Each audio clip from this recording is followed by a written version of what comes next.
the Rockers are such a kind of synonymous tag team with the late 80s and early 90s. And one of the things I was interested about was when you get to WWF, and you've been working for a couple of years already, but you're now known as Mr. WrestleMania. That's like the tagline for everything. And your first WrestleMania was WrestleMania 5 in Trump Plaza. I think it was against the Twin Towers. What was WrestleMania like back then? Like now it's just this it's the Super Bowl and all this sort of stuff. But like, what was it like when you got to your first WrestleMania? Did it feel big at that point to be on that show in 1989? Yeah, it was still big then. Guys were I can remember. So that's where sort of as you see guys almost train differently for WrestleMania, and guys try to get into the best shape for WrestleMania and to look physically even better at WrestleMania. And that's where sort of we learned that was seeing that process happen. WrestleMania, the event, wasn't what it is today, but certainly in the mind of a WWE superstar at the time, or a WWE wrestler, whatever it is they're calling them these days. It was still the biggest show. That was still going to be the biggest show, most eyeballs. More people were going to see you at WrestleMania than saw you any other time. It was still where you wanted to put on your best performance and all that kind of stuff. For the most part, again, certain guys. One thing, and again, I don't mean it in a whatever to stir anything up. That there's a fairly decent size of the crew at that time that were of the mindset that this is just about making money and we're still not going to kill ourselves. But there were certain guys, again, you see a Savage and a Steamboat and all of them. There was still another group of guys that knew that again, WrestleMania and even the pay-per-views in general, but especially WrestleMania was that place where you could go out there and set yourself apart. Terms like Mr. WrestleMania, terms like stealing the show and all that stuff hadn't been coined by this unbelievably cool young man yet. But I digress. No, but for certain guys, it certainly was. For us, it was just you wanted to see if you could get on the show. I can remember when Marty and I first came into the WWF at the time. It was a big deal for us to just get on our first pay-per-view. Because again, this was a time when if you didn't work, you didn't get paid. You weren't on a pay-per-view, you didn't get paid. You didn't get paid pay-per-view money. Anytime you were off, you didn't get paid. You made significant more money on pay-per-views than you did anything else. So there was a huge incentive for a number of different reasons to get on pay-per-views, and then clearly that incentive goes up drastically when it's WrestleMania. So for all of those reasons, WrestleMania was important. And of course, as soon as we knew, you see who you're booked against, that, okay, well, it's not going to be, it isn't going to be, glamorous, but that's also the sort of our first experience with like, hey, you can still, sort of make an impact or get over, so to speak, and lose. And, and heck, you go back and I think that match is like 8 minutes, something like that. And I can remember, again, at the time, 8 minutes in WrestleMania, it's not much, but, you're at WrestleMania. And I think Marty and I did a pretty decent job of putting ourselves on the map, so to speak, at that show. And again, at the time, you don't have the maturity or the intelligence sort of to grasp that. But we knew that, we knew that it was a decent match, that it went well. And so from our standpoint, we had done certainly everything that we could do. We had a decent match, good, exciting match at WrestleMania. Hopefully that makes us look in the eyes of the company pay-per-view ready. And honestly, I think it is. It's one of those things that if you now look at the career of the Rockers, I mean, they sort of made sure we were sort of that group that could always, start out the pay-per-view, because you wanted to start out the pay-per-view with come out of the gate strong. And we were those guys that you could go to because you'd start the pay-per-view with a tag team match, and the Rockers could, start you off with a bang usually. And it's a shame in a sense, because for Marty Jannetty, there is that kind of thing where, like, with new tag teams, they go, I hope he doesn't become the Marty Jannetty of the tag team because of the success that you had. post Rockers. So just for people who maybe, all they know is kind of the highlight clips and all that, talk about working with Marty Jannetty. What did you learn from him? How important was it working with him? It was huge. One of the things I look at, so it is. It's a shame. The wrestling business has changed a lot. Marty was 100 times more talented than I was early on, and knew more. He had more charisma. He had more comfort out there. If you go back and you look at all the stuff, you can. If you look close enough, you can see how unbelievably uncomfortable I am trying to, because I don't want And it wasn't until, again, even later on, in the Heartbreak Kid character, to where, and thank God for the music and everything else, but it's all the same.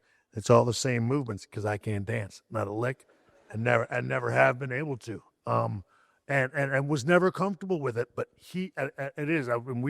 We haven't talked about this on the entire thing, and I'm so glad that you asked it, because I've been looking at that, and I thought to myself, gosh, he was so important in getting me to that comfort level, because again, Marty had no inhibitions. Marty was cool with anything, man.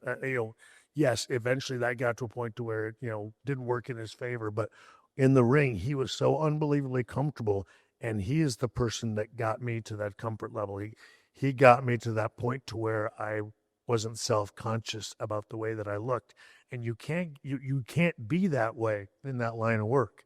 It's so totally not the way, anybody who's in the entertainment industry, or, who wants to perform for a living. If you've got fear about looking a certain way, man, you don't need to be in front of people. That's the last place you want to be. And I had a real hard time with that. And he is 100% responsible for getting me, and chipping away at me. And I can remember long before the Rockers, it was when we met each other in Kansas City, and I was sitting there, just sitting there by myself. And he came up to me and he said, "Hey, you and I are going to start hanging out." And he goes, "I see something inside of you." He said, "It's just dying to get out." He said, "But, you're afraid. So come on." I mean, and he was talking about, the party and everything, but he knew then, I don't know, again, he just, as he's told people later on, and even told me, he goes, "Oh, you just," he said, "you were just, I could see that you were this shy kid." He said, "But there was something that you could tell that, again, wanted to come out. You wanted to do it, but you were just petrified to do it." And he's that guy that got me to, to get me to take those chances. And it's a shame that the other stuff, happened since then, because when people ask those questions, of getting, like who was one of the most, talented guys that never got there, I'd put him on the top of that list all the time, because he was unbelievably talented. I just want to say, for the people who were at the VIP earlier, my favorite question that somebody asked Shawn, it's like you got Shawn Michaels, it's like, one question, what am I going to ask him about? What's your favorite sandwich? Which was, and that awesome. You? That was your question. It was. Yeah, well, right, the turkey and Swiss turkey melt, right? Yeah. But so random. Either that or Philly steak and cheese, I guess. Yeah. There you go. You can rest easy tonight knowing what melt of sandwich Shawn Michaels likes. Well, I appreciate, after 30 years of doing this, it's like tough for anybody to ask you something you haven't been asked, and it's like, dude, that's awesome. So I thought it was great. Easily the biggest thing that helped me, I think, turn the corner would be Sherry. Just having her there. And then, of course, I can remember the boy toy thing and me thinking like, oh my goodness, what is it? But then all of a sudden, and of course, it dawned on me like, oh my goodness, yeah, this older lady and I'm a younger dude, and the sort of the implication of what we're doing there. Like Sherry was the cougar before there was cougars. But you know what I mean?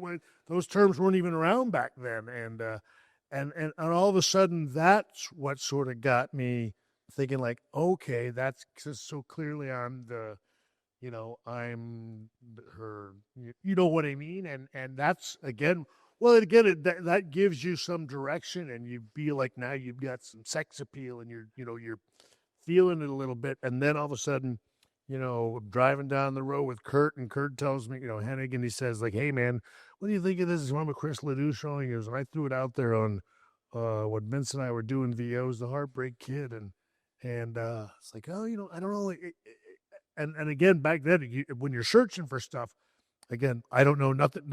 There aren't that many things that I went, oh, yeah, that's perfect. I'm going to use that. It was just such a feeling out process.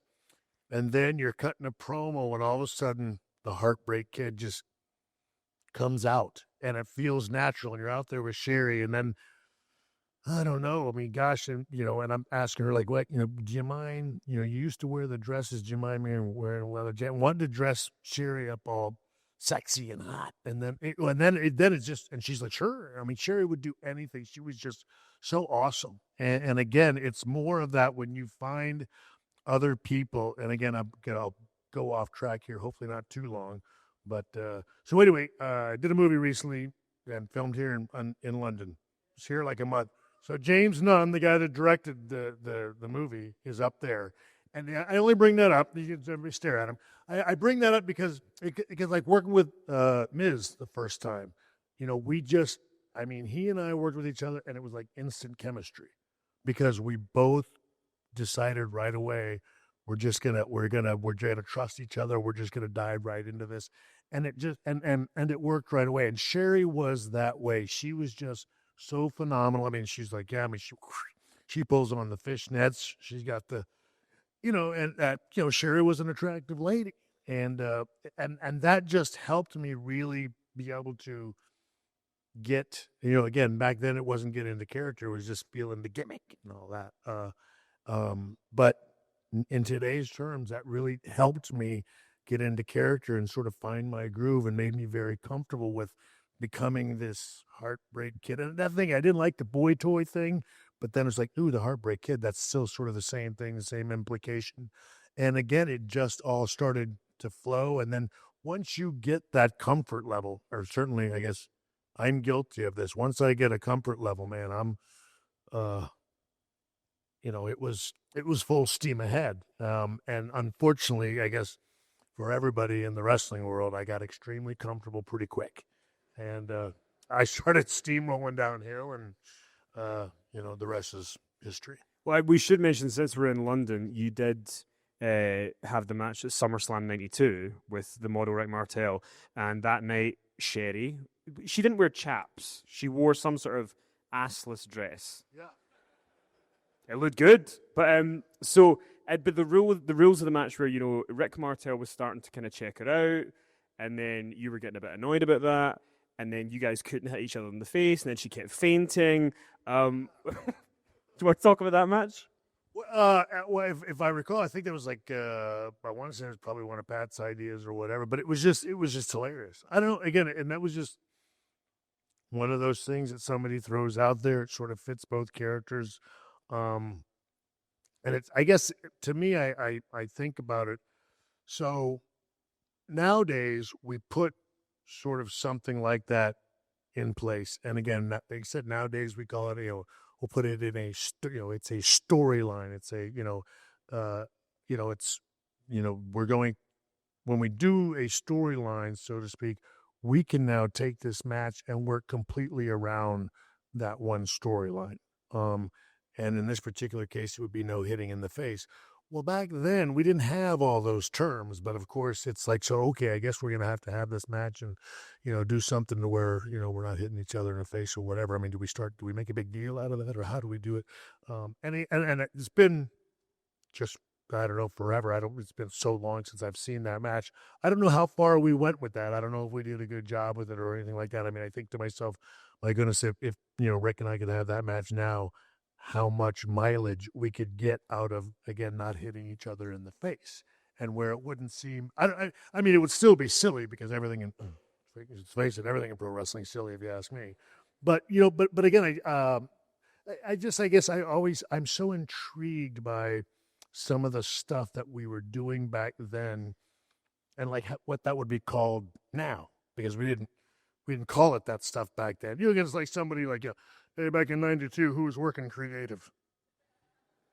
Like, that stuff didn't even exist, man. Oh, but who was booking? Really?